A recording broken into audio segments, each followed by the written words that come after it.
जय गुरुदेव। आप सभी साधकों का स्वागत है।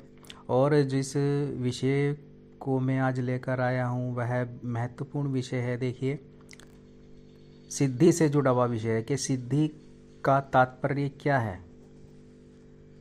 अब ये विशेषकर 10 महाविद्याओं में सिद्धि से तात्पर्य के जो साधक 10 महाविद्या में से कोई भी साधना कर रहे होते हैं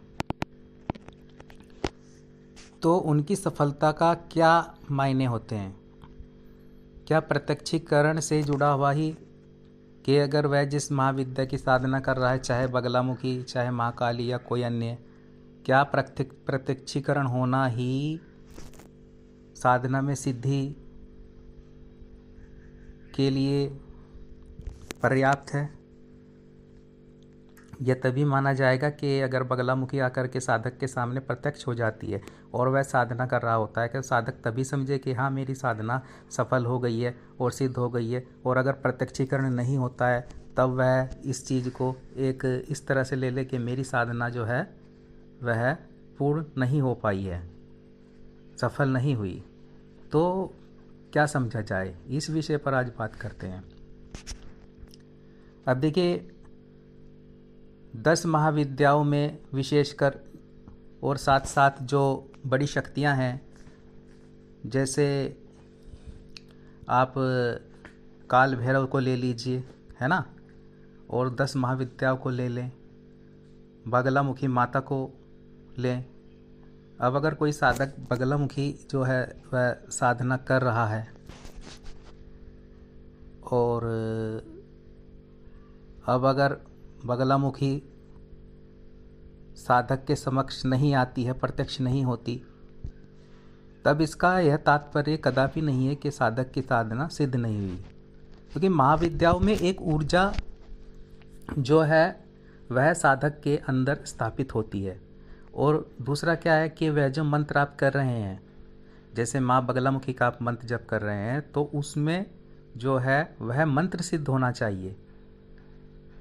अब सोपन में तो माता आपको दर्शन दे सकती हैं, अब ऐसा भी हो सकता है कि प्रत्यक्षीकरण भी हो जाए।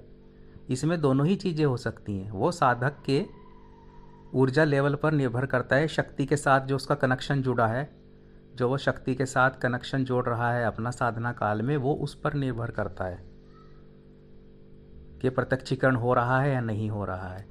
तो ये मायने रखता नहीं है कि प्रत्यक्षीकरण होता है तभी साधक की साधना सफल होगी। साधना तो सफल होगी आपकी अगर वह मंत्र सिद्ध हो जाता है, जो आप मंत्र जप कर रहे हैं उस महाविद्या का, है ना, तो वो मंत्र सिद्ध होना महत्वपूर्ण होता है कि उस मंत्र के थ्रू आप अपने कार्यों को कर सकें, साधक अपने कार्य ले सके बाद में भी, साधना पूर्ण होने के बाद में, बशर्ते साधना खंडित नहीं होनी चाहिए साधक की। तो अब उसी मंत्र जब वह सिद्ध हो जाता है, ये कैसे पता चलेगा? ये मंत्र जब सिद्ध हो जाता है तो आपको जो है इस मंत्र का जब आप उच्चारण करते हैं तो विशेष एक आपके शरीर में ऊर्जा स्थापित होने लगती है, एक हल्कापन आपको साधक को महसूस होता है, चैतन्यता महसूस होती है। और जिस कार्य की पूर्ति है तो वह मंत्र जब करता है, चाहे साधक उस महाविद्या की 21 मालाएँ संपन्न कर रहा है नित्य साधना काल में, लेकिन उसके बाद में अगर वह माता के सामने उस मंत्र की एक माला मंत्र जप करके भी माता से निवेदन करता है किसी इच्छा पूर्ति के लिए अपनी, तो वह पूर्ण होती है। या फिर उस मंत्र के थ्रू ही वह साधक किसी व्यक्ति विशेष का भूत बाधा है, तंत्र बाधा है, उसके लिए माता से निवेदन करता है या जल अभिमंत्रित करके उसी मंत्र से माता के वह उसे पिला देता है, तो वह स्वस्थ हो जाता है, वहाँ लाभ प्राप्त होता है, भूत बाधा तंत्र बाधा समाप्त हो जाती है। तो ये चीज़ें महत्वपूर्ण होती हैं और ये आपकी साधना सफल हो गई है, इस ओर इशारा करती हैं। तो साधक को ये कदापि नहीं सोचना चाहिए कि प्रत्यक्षीकरण, देखिए महाविद्याओं में प्रत्यक्षीकरण जो है यह आपकी साधना सफलता और असफलता पर जो है मायने नहीं रखता है। तो ये चीज़ जो है साधक को समझनी होगी। एक साधना सिद्ध करने के जो है कई आप साधक लाभ प्राप्त होते हैं साधक को। अगर वह बगलामुखी माता की साधना कर रहा है, अन्य किसी महाविद्या की, अगर उसकी साधना पूर्ण हो जाती है तो वो मंत्र जो है जागृत हो जाता है और वो मंत्र का साधक जो है कहीं भी इस्तेमाल भी करके देख सकता है। मंत्र अपने आप में चैतन्य हो जाता है और महाविद्या की जो है अकाल मृत्यु पर भी आप देखिएगा कि आपको ये पता नहीं होता जब आप बाहर निकल रहे होते हैं तो क्या घटना घटित होने वाली होगी। और अगर कोई एक्सीडेंट भी आपका होने वाला होगा तो वह महाविद्या उसको वहीं पर रोक देगी। वह जो आपका शक्ति का फल है वो कहीं ना कहीं साधक के समक्ष आकर के माँ साक्षात रूप में सूक्ष्म रूप से आकर के उन जो अनहोनी होने वाली होती है साधक के साथ में, जो बड़ी दुर्घटना होने वाली होती है, उसको भी माता स्तंभित कर देती है, रोक देती है। तो सुरक्षा तो इतनी जो है वह महाविद्या उस साधक की करती ही करती है, उसके साथ साथ उसकी परिवार से जुड़े अन्य व्यक्तियों की भी।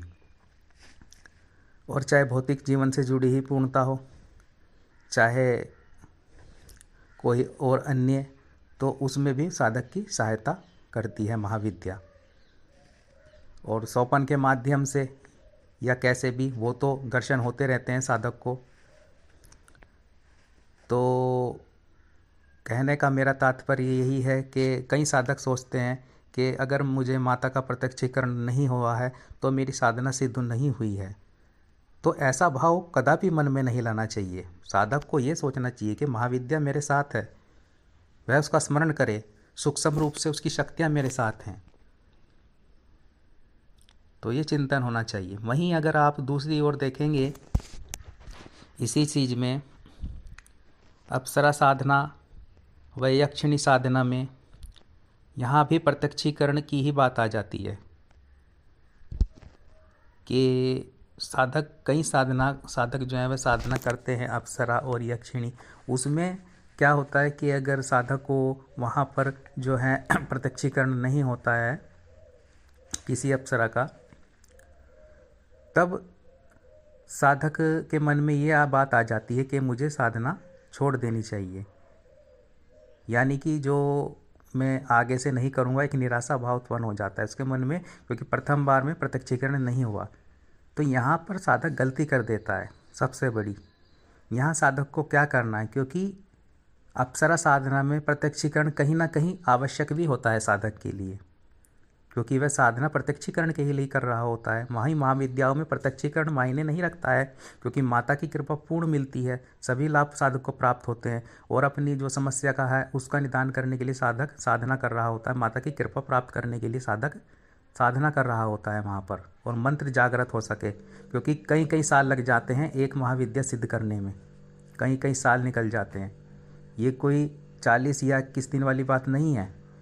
ये तो माँ को आपका धारण करना है, उनकी ऊर्जा को। अब आ जाते हैं कि माँ का जो दूसरा जो मैं कह रहा था कि अप्सरा यक्षिणी पर आ जाते हैं। यहाँ क्या होता है कि साधक प्रथम बार में अगर प्रत्यक्षीकरण नहीं हुआ तो साधक जो है वह सोचता है कि हालांकि लाभ तो साधक को मिलेंगे, अगर प्रत्यक्षीकरण नहीं भी हुआ है तो अन्य लाभ वह अप्सरा साधक को जरूर देगी या यक्षिणी। लेकिन प्रत्यक्षीकरण वह साधक के समक्ष नहीं आ पाती है किसी कारणवश से, तब उसे दूसरी बार वही साधना करनी है, उसे तीसरी बार भी वही अप्सरा की साधना करनी है। उस अप्सरा को छोड़ना ही नहीं होता है साधक को जब तक प्रत्यक्षीकरण ना हो जाए।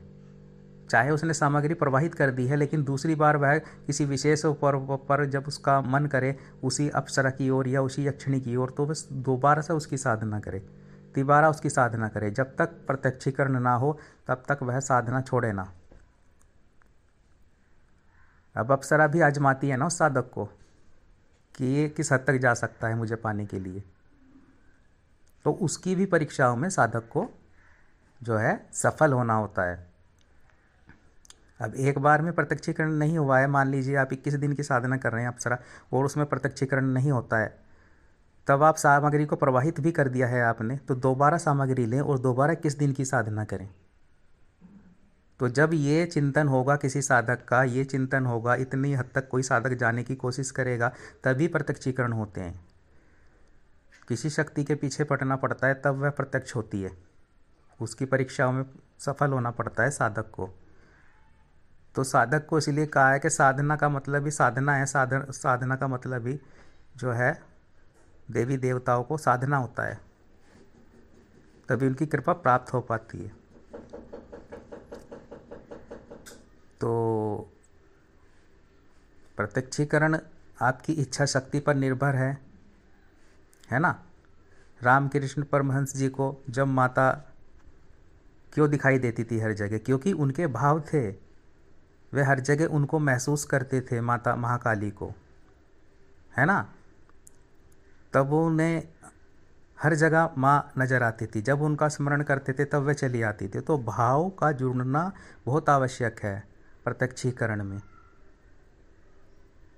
इसलिए साधक प्रत्यक्षीकरण का दिमाग से ही निकाल करके उस साधना के लाभ प्राप्त करे जो वो साधना कर रहा है।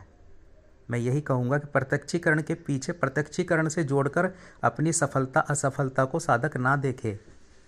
जो सभी लाभ हैं, जो मंत्र के लाभ हैं और जो ऊर्जा तत्व है, उस पे आधारित होते हुए साधना में यह मान के चले कि मेरी साधना सफल ही हुई है, मेरी साधना मेरे साथ है, मेरा मंत्र सिद्ध हो चुका है, जागृत हो चुका है और माता की कृपा पूर्ण मुझे प्राप्त है।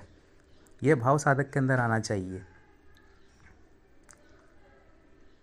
प्रत्यक्षीकरण तो जब माता चाहेंगी तब हो जाएगा, जब वह शक्ति चाहेगी तब हो ही जाएगा, जब आपका ऊर्जा लेवल बढ़ता जाएगा। नकारात्मक चीज़ नहीं सोचनी मन में। ये बात मैं थोड़ा साधकों को बताना चाहता हूँ कि प्रत्यक्षीकरण जो है महाविद्याओं में बहुत कम होता है, क्योंकि इस उद्देश्य से नहीं की जाती साधनाएं। प्रत्यक्षीकरण के उद्देश्य से महाविद्याओं की साधनाओं को नहीं किया जाता, जैसे अप्सरा साधना को किया जाता है प्रत्यक्षीकरण के उद्देश्य से। वहाँ आप मान सकते हैं, लेकिन यहाँ आप ये नहीं कह सकते। यहाँ तो आपकी साधना सफल होती है अगर आप पूर्ण कर लेते हैं साधना को, चाहे वह कोई भी महाविद्या है। वह मंत्र जागृत होना चाहिए। आपकी कोई समस्या हो, माँ तक जानी चाहिए। अगर माँ को आप साधना पूरी होने के बाद में पुकार लगाते हैं, और छोड़ना नहीं होता है मंत्र को, लगातार उस मंत्र को बाद में भी स्मरण रखना होता है, जपते रहना होता है, चाहे मानसिक रूप से चाहे वैसे। कनेक्शन को बनाए रखना है आपको, कनेक्शन को तोड़ना नहीं है, तभी वह शक्ति आपके सामने जो है पूर्णता से जुड़ जाती है आपकी ऊर्जा के साथ में। तो उम्मीद है कि साधक मेरी बात को समझे होंगे। तो जय गुरुदेव।